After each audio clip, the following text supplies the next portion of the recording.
Hello again, Capricorn. Dadhichi here with the April 2014 horoscope for you. And although we've had a new moon in the fourth sector for Capricorn, which has to do with your family life, your inner peace of mind, your domestic situation, the really powerful and important transit, I guess, that happened recently was the movement of the North Node to your career sector. And there as well, we see Mars toing and froing for months. It's a very long cycle for Mars to spend in this one area along with your karmic North Node at the same time. That's going to last about 18 months. So we can see how important the focus on your career is going to be beginning around this time of the year. We also see the important transit of Venus to the third sector of your horoscope on the 6th. So this has to do with contractual arrangements, and I'm just putting two and two together here to say that there's an immense amount of energy that's going to be driving you to achieve a lot just now, but not just in terms of work per se, but in terms of understanding generally who you are as a person, what it is that you do, and how those two things marry up.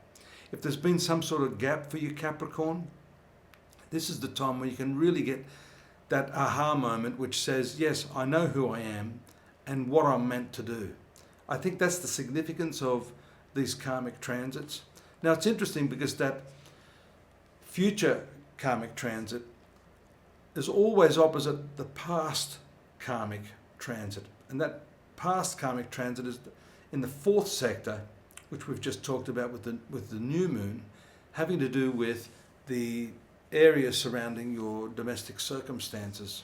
So it's almost like a moving away from that part of your life. I'm not saying that will disappear or you're not going to keep working at that, but I certainly think the shift or the focus, or rather the refocus, is going to be on your work and your career and really allowing who you are to fit in with that. Now that may mean for a lot of you shifting into something new, as we see from the contractual arrangement of Venus there.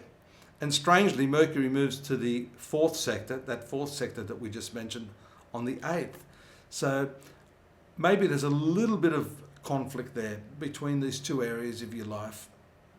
And we see again around the 9th, the Sun moving into the opposition to Mars, Mars moving into opposition to the Sun up till the 10th, Mercury in opposition to that career sector, and Mercury in square to Jupiter. So that period, although I'm saying this is an excellent period for your work and a period where you can, I suppose, shift your energies to doing what you want in work, there are some problematic aspects there up until the 15th.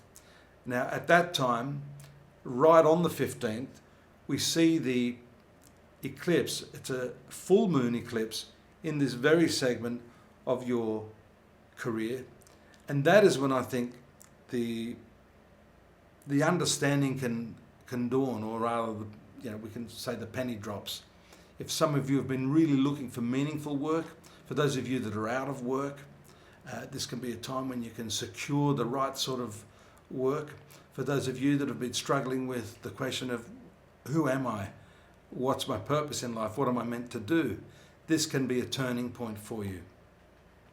I'm not so worried about the challenging aspects for you, Capricorn. You're the sort of person that can deal with challenges. In fact, I think you thrive on them. And for you, things sometimes take a lot longer, but you eventually get there.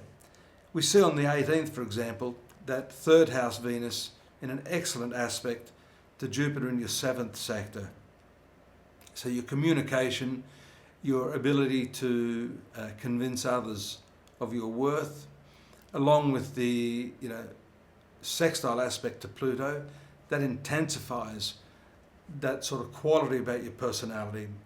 I see that as being very fruitful for you at that time.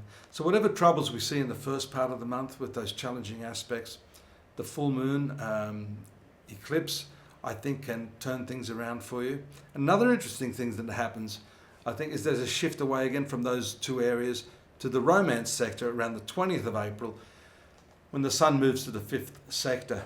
So that's quite a significant aspect. Don't forget too, Jupiter in the 7th house, which is continuing its rather drawn out transit, has a lot to do with your personal relationships generally.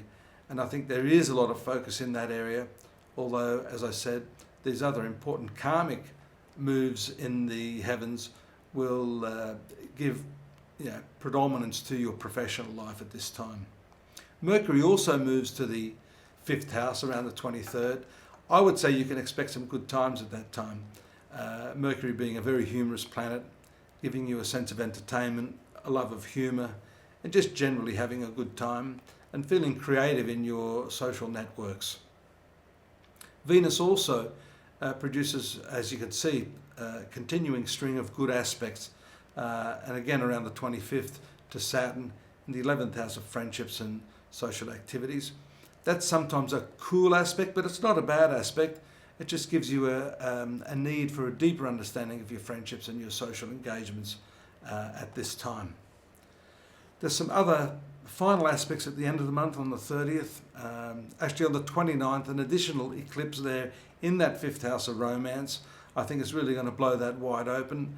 For those of you that have been in a relationship, I see some sort of opening up or an understanding, something revealed by the partner that you have. For those of you that aren't in a relationship, a new partner revealed to you perhaps. Those other aspects, Mercury to Pluto, Mercury to Jupiter on the final day of the month, very, very strong communications, intense but expansive. You're going to learn something very new towards the last few days of the month, and that's, I would say, not a bad way to end the month. Till next month though, join me at astrology.com.au, the daily, monthly and yearly horoscopes in focus. Take care. See you next month. Bye-bye.